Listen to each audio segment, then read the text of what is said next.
imaginas que llevas siglos observando una ciudad, pero solo desde una calle? Conoces sus luces, sus avenidas, sus ruidos. Crees que la entiendes. Y de pronto, alguien te sube a un dron y te dice: ahora mírala desde arriba. Eso es exactamente lo que acaba de pasar con el Sol. Hola, esto es el Diario del Cosmos. Y hoy arrancamos nuestro playlist del Sistema Solar con una noticia que parece pequeña hasta que la entiendes. Por primera vez, estamos viendo con claridad los polos del Sol, el lugar donde se organiza el magnetismo que manda sobre todo lo demás. Y te lanzo la pregunta de entrada, sin rodeos.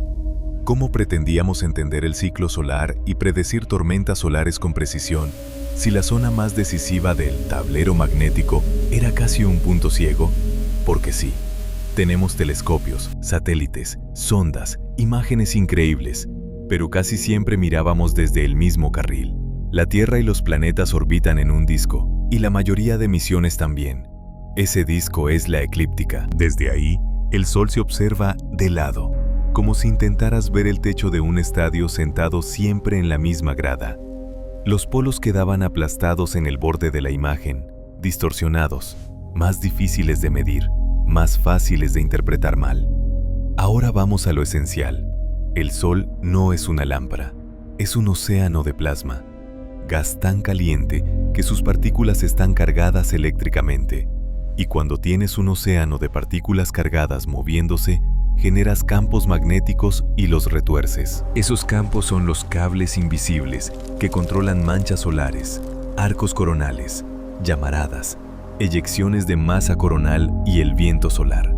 Todo lo espectacular y todo lo que puede afectarnos nace ahí. Y aquí viene la clave. El magnetismo del Sol no es fijo. Cambia, respira, se reorganiza. En promedio, la actividad sube y baja en un ciclo de alrededor de 11 años, y la polaridad global se invierte. Si miras el patrón completo de polaridad, es un latido magnético de unos 22 años. Pero para entender ese latido, necesitas ver el corazón. Y el corazón está, en gran parte, en los polos. Entonces, ¿quién nos dio el dron solar?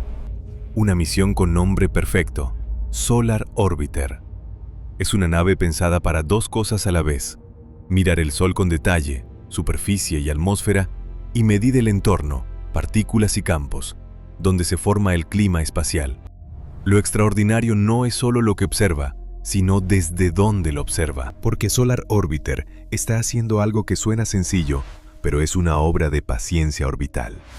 Está saliendo poco a poco del plano de la eclíptica, inclinando su órbita para mirar el Sol desde latitudes que antes no eran cómodas para nosotros. ¿Cómo inclinas una órbita sin gastar combustible como si no hubiera mañana?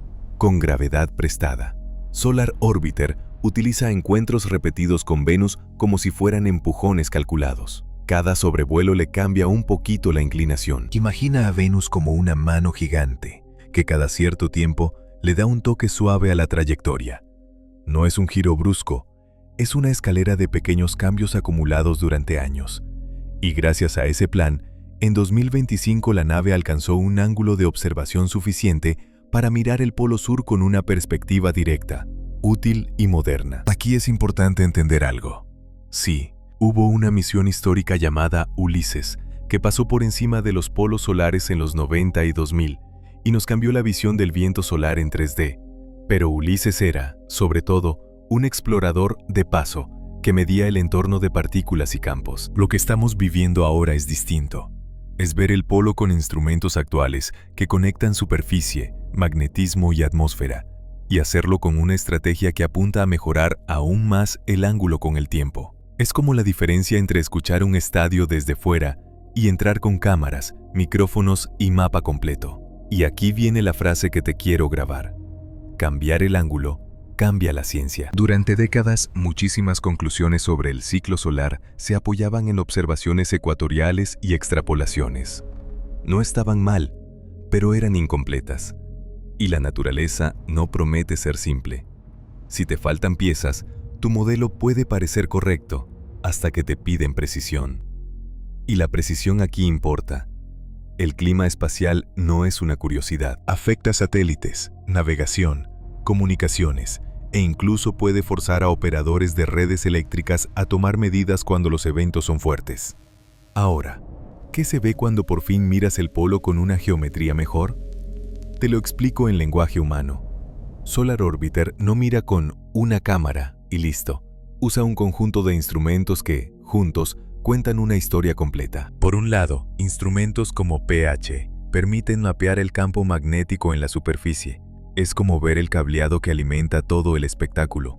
Por otro, cámaras como EUI observan la atmósfera solar en longitudes de onda donde el plasma caliente se revela como estructuras, bucles y arcos que en luz visible no ves. Y un instrumento clave como SPICE descompone la luz en espectros para decirte no solo qué hay, sino qué se mueve y cómo se mueve, velocidades, flujos, capas. Piensa en esto como un equipo de investigación.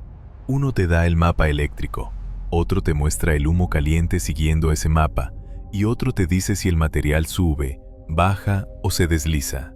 ¿Y qué encontraron que es tan relevante? Un detalle que, en términos de ciencia, es dinamita. El polo no se comporta como una zona tranquila y perfectamente uniforme, sobre todo cuando el Sol está en fase activa. En etapas cercanas al máximo solar, la organización magnética se vuelve más compleja. Aparecen mezclas, parches, polaridades que no parecen limpias. No es que el Sol esté fallando, es que el Sol está haciendo lo que hace cuando su ciclo está en plena reorganización. Es como mirar una autopista en hora punta. Si solo la ves desde un lado, parece caos. Si la ves desde arriba, entiendes los flujos. Ahora, para que esto tenga sentido, necesitamos un concepto que explica medio universo solar: la rotación diferencial. El Sol no rota como una esfera sólida. El ecuador gira más rápido que las latitudes altas. Esa diferencia estira y retuerce el campo magnético. Si te suena abstracto, piensa en una banda elástica alrededor de una pelota. Si haces girar el centro más rápido que los extremos, la banda se retuerce, se tensa, se enreda. En el Sol, ese enredo no es un dibujo. Es energía real almacenada en el campo magnético. Y cuando se libera, aparecen llamaradas, reconexiones, cambios súbitos en la corona. Aquí entra el corazón del misterio: el dínamo solar, la máquina física que genera el magnetismo. Los modelos del dínamo intentan explicar cómo los movimientos del plasma crean el campo magnético global, cómo ese campo se transporta, cómo se acumula en los polos y cómo termina invirtiéndose. Y los polos son clave porque funcionan como una especie de almacén del magnetismo a gran escala. En muchos modelos, la fuerza y la estructura del campo polar están conectadas con la fuerza del siguiente ciclo. Si no ves bien ese almacén, pronosticas con incertidumbre.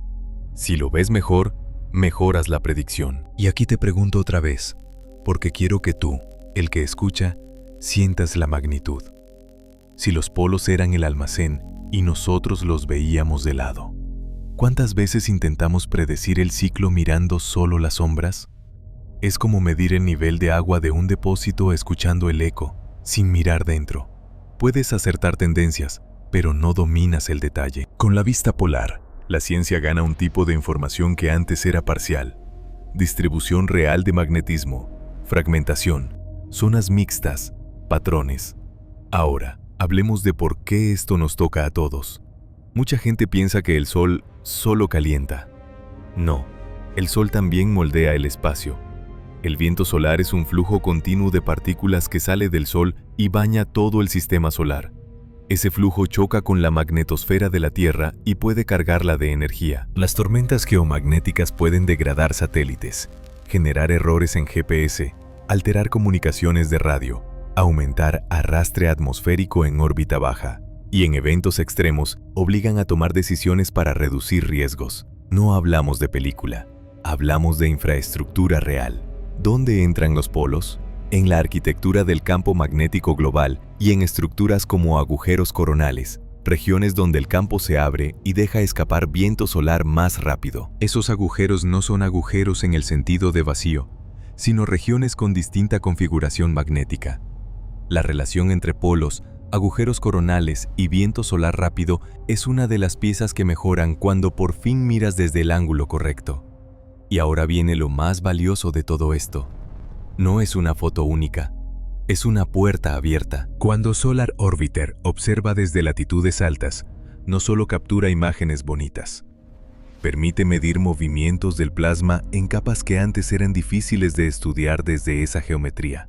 La espectroscopía te da velocidades por efecto Doppler, el mismo principio por el que cambia el tono de una sirena al acercarse o alejarse, pero aplicado a luz emitida por átomos calientes. Eso ayuda a reconstruir flujos en la región de transición, donde la temperatura pasa de miles a cientos de miles de grados antes de saltar a la corona.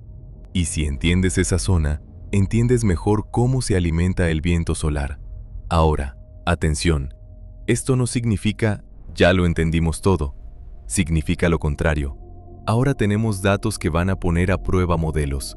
Los modelos del dínamo solar tienen que explicar lo que ocurre en los polos. Si el polo muestra mezcla inesperada en ciertos momentos del ciclo, si los flujos no encajan con simplificaciones, si las estructuras aparecen más fragmentadas, eso obliga a afinar hipótesis. Y eso es lo hermoso. La ciencia no se rompe, se vuelve más precisa. Quiero que te imagines la escena como si fuera un documental real. Una nave humana, sin tripulación, viajando cerca del Sol, soportando radiación brutal, protegida por ingeniería extrema, usando Venus como palanca, inclinándose lentamente fuera del plano normal, y de pronto, apuntando a un lugar que durante toda nuestra historia fue un borde borroso. Ese borde ahora es territorio. Un territorio con magnetismo mezclado, con patrones, con dinámica. Un territorio que decide gran parte del comportamiento del Sol. Y si te preguntas, ¿qué viene después? La respuesta es lógica. Más inclinación, más campañas, más datos, más comparación con modelos, más comprensión de cómo el magnetismo global se reorganiza durante el máximo y la inversión. Nosotros vamos a construir este playlist desde el centro hacia afuera. Empezamos con el Sol porque todo nace ahí. Luz, calor, viento solar, ciclos, tormentas. Y empezamos con los polos porque representan el cambio de perspectiva más grande. Por fin miramos el motor completo, no solo la tapa. Te dejo con una última pregunta, para que la lleves clavada. Si apenas ahora vemos los polos con claridad, ¿cuántas reglas del Sol estaban basadas en mirar solo la mitad del mapa? Perfecto.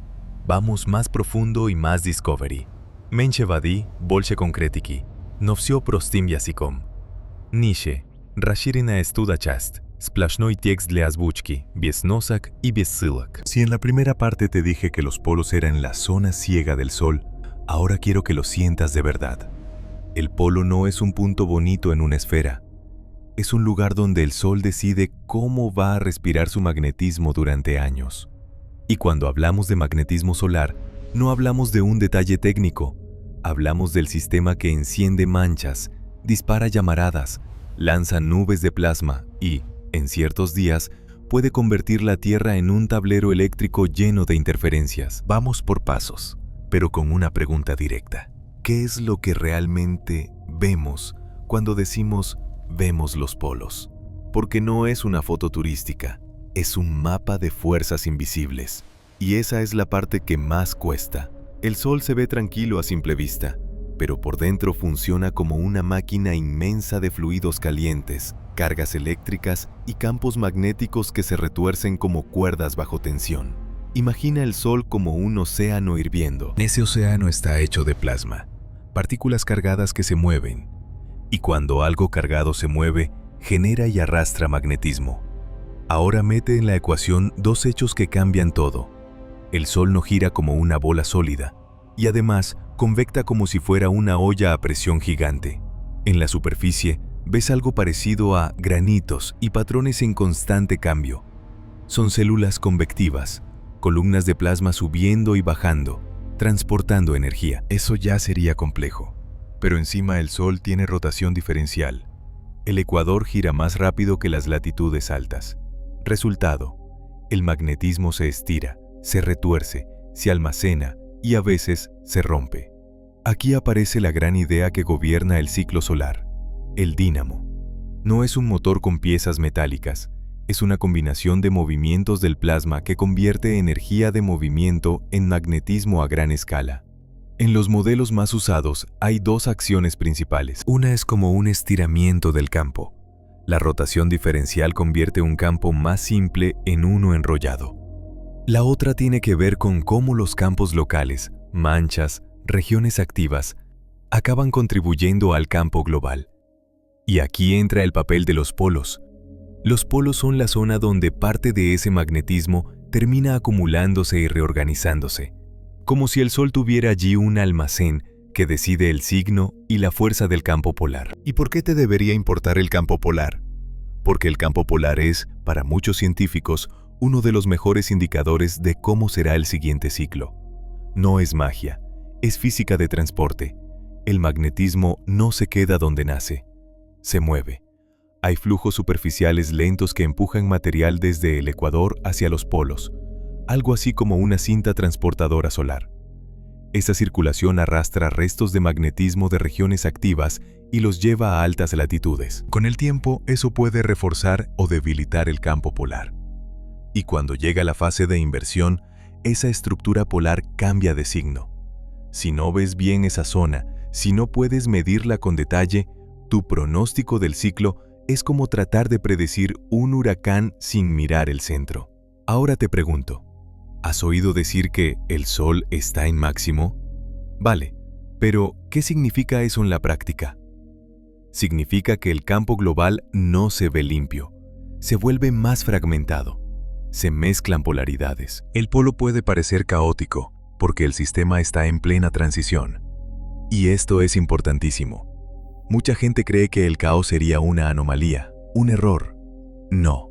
En el máximo, el caos es una firma del momento. Es el Sol reorganizándose. Es como ver un río cuando se desborda. No es que el agua se equivocó, es que el sistema entró en una fase distinta. Y aquí entra lo más potente de observar desde arriba. Por fin puedes comparar modelos con realidad. Porque los modelos dicen, durante el máximo, el campo en los polos debería mostrar un patrón fragmentado, con mezcla de polaridades pequeñas antes de que el campo polar se estabilice de nuevo. Y al mirar, efectivamente, se ven parches, se ven zonas con polaridad opuesta cerca de unas otras. Se ve que el polo no es una bandera simple clavada en la cima del Sol. Es más parecido a un mosaico dinámico. Vale, pero ¿cómo se mide eso si el magnetismo es invisible? Aquí viene la parte que me gusta porque parece detectivesca. Para mapear magnetismo solar, se usan señales en la luz, efectos físicos que cambian cómo se absorbe y se polariza la radiación en ciertas líneas espectrales. Traducido, el Sol emite luz en firmas de elementos, como hierro. El magnetismo altera esas firmas de una manera medible. Entonces, un instrumento no solo fotografía, sino que registra información para reconstruir un mapa de campo magnético. Eso te da magnetogramas, mapas de polaridad y fuerza. Es como pasar de mirar un mapa de carreteras a mirar el mapa del cableado eléctrico de una ciudad. Ahora, ¿por qué verlo desde latitudes altas mejora tanto el diagnóstico? Porque desde el plano ecuatorial miras los polos en perspectiva, con distorsión geométrica. Además, los campos en los polos suelen ser más verticales respecto a la superficie, y según el ángulo desde el que mires, los componentes del campo que te llegan cambian. Desde más arriba, la geometría mejora. Reduces el aplastamiento, reduces ambigüedades, ganas sensibilidad en latitudes donde antes todo era incómodo de medir. Y en ciencia, una mejora geométrica puede equivaler a años de avance. Pero ojo, el polo no solo es magnetismo, es también plasma en movimiento, y ahí aparece la corona.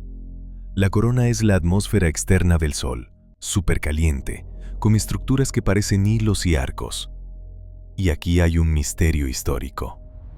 ¿Por qué la corona está muchísimo más caliente que la superficie?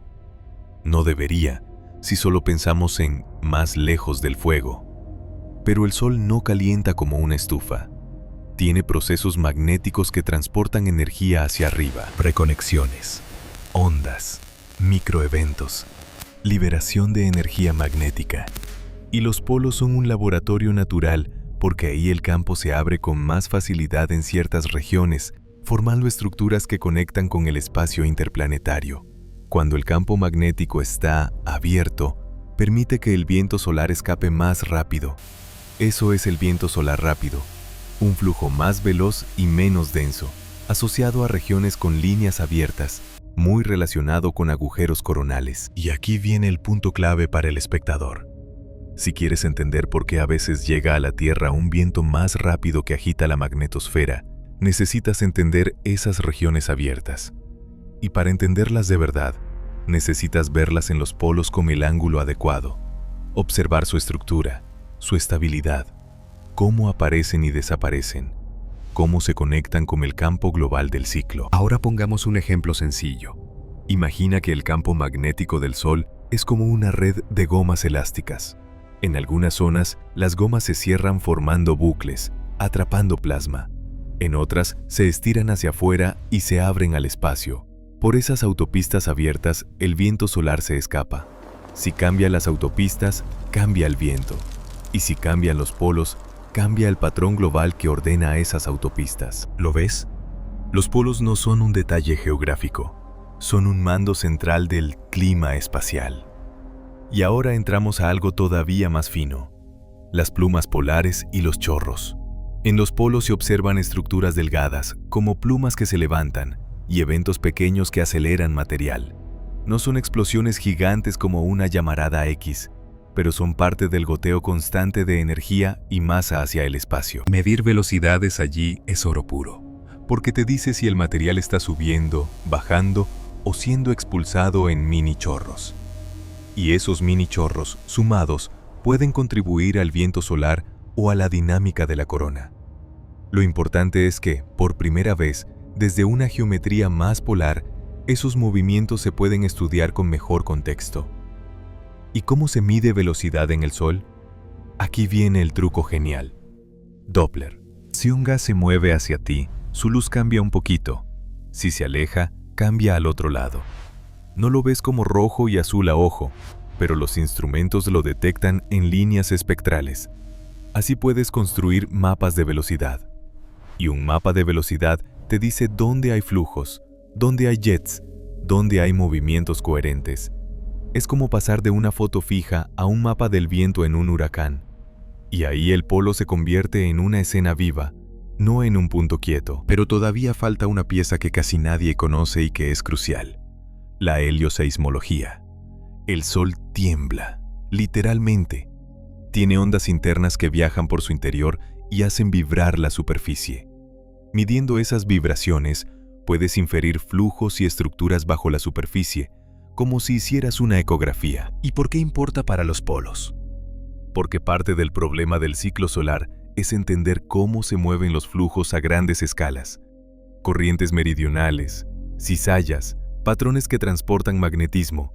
Si consigues medir mejor esas dinámicas en altas latitudes, mejoras tu capacidad de reconstruir el mecanismo que gobierna el ciclo. Ahora te hago una pregunta incómoda, pero necesaria. ¿Por qué, si esto es tan importante, tardamos tanto en verlo?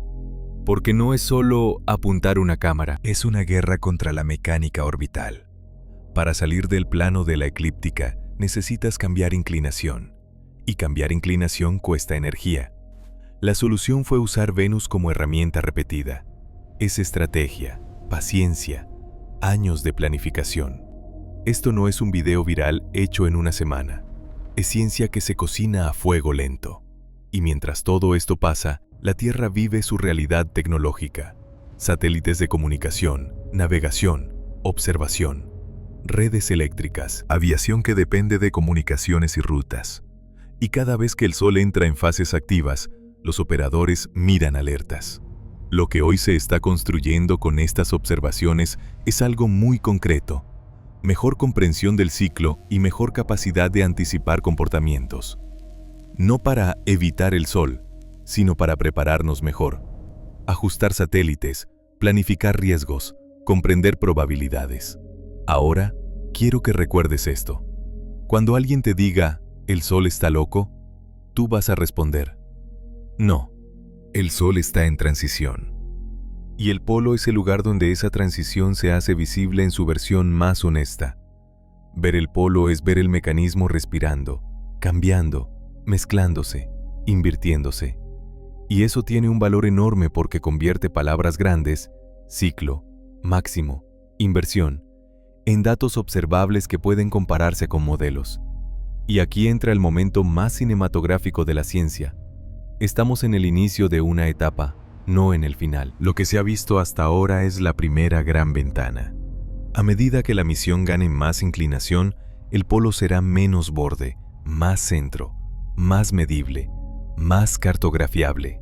Y cuando eso pase, no solo veremos imágenes más bonitas, podremos responder preguntas que hoy aún están abiertas con demasiada incertidumbre. ¿Cómo se organiza el campo polar exactamente durante la inversión? ¿Qué flujo domina el transporte de magnetismo en altas latitudes? ¿Cómo cambia la estructura de agujeros coronales con el ciclo? ¿Qué parte del viento solar rápido nace en qué tipo de estructura polar? ¿Cómo se conectan los eventos pequeños, plumas, jets, con el comportamiento global? Si estás pensando, vale, suena enorme, pero ¿qué me llevo yo como espectador? Te lo digo claro, te llevas una forma nueva de mirar el Sol, porque el Sol deja de ser un disco brillante y se convierte en un sistema con reglas, con ciclos, con fases, con señales que se pueden leer, como si el Sol tuviera un idioma y, por primera vez, estuviéramos viendo las letras que antes estaban escondidas en el margen superior del libro. Y te dejo una imagen final para que se te quede. Durante décadas, intentamos entender una esfera mirando solo su cinturón. Ahora por fin miramos su corona, desde arriba. Y lo que se ve no es un polo tranquilo, es un polo que habla del ciclo, de la inversión y del futuro del magnetismo solar. Y cuando el Sol habla, la tecnología humana escucha, porque no le queda otra. La pregunta que todos se hacen y que yo quiero que tú te hagas conmigo ahora mismo es esta. ¿Vale la pena mirar los polos del Sol si lo que nos preocupa son las tormentas aquí, en la Tierra? Sí, y te explico por qué con una idea simple.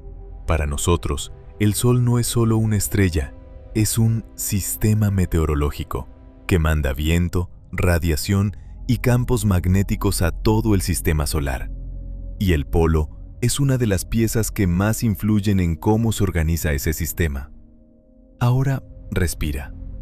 Cuando digo clima espacial, no estoy diciendo mañana se acaba el mundo. Estoy diciendo algo muy concreto. Hay días en los que el Sol lanza partículas y campos que golpean la magnetosfera terrestre, la agitan, la cargan, y eso puede traducirse en interferencias, degradación de satélites, problemas de navegación o, en casos raros y fuertes, tensiones en redes eléctricas. Lo que se busca con estas observaciones no es asustarte.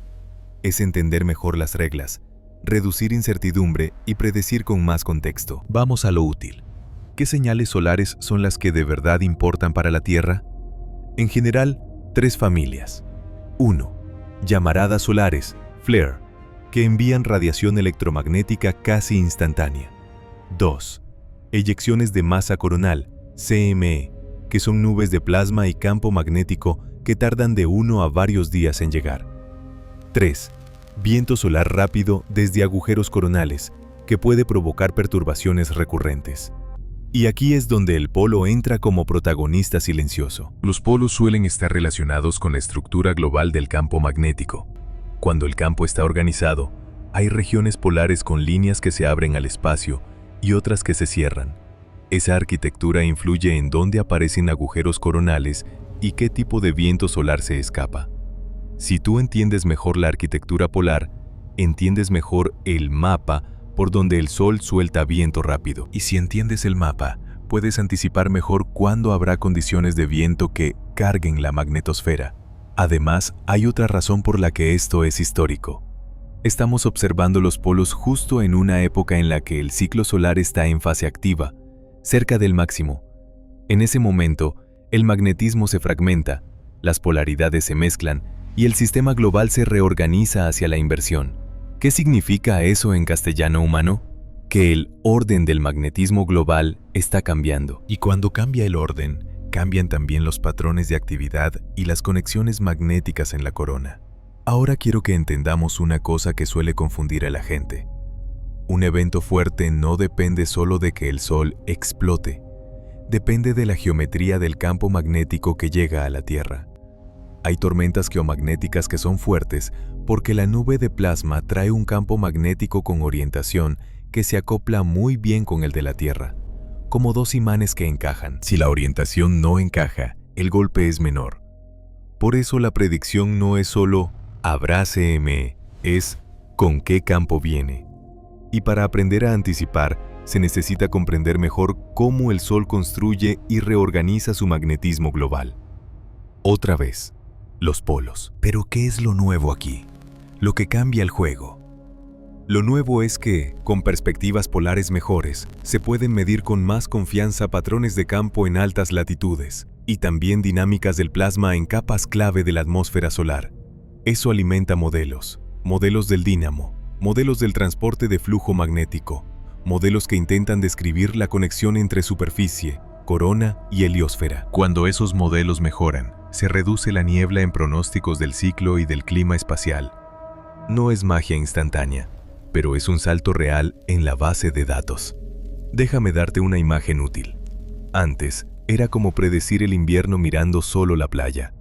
Sabías que existiría el frío, pero no entendías bien lo que pasaba en las montañas, donde se forman las tormentas.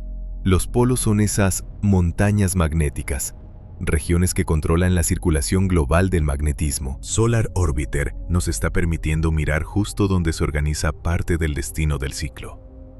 Ahora te voy a aterrizar esto a qué puede pasar en tu vida con ejemplos simples. Cuando hay clima espacial fuerte, lo primero que sufre no eres tú en la calle. Lo primero que sufre es lo que está en el espacio y lo que depende del espacio.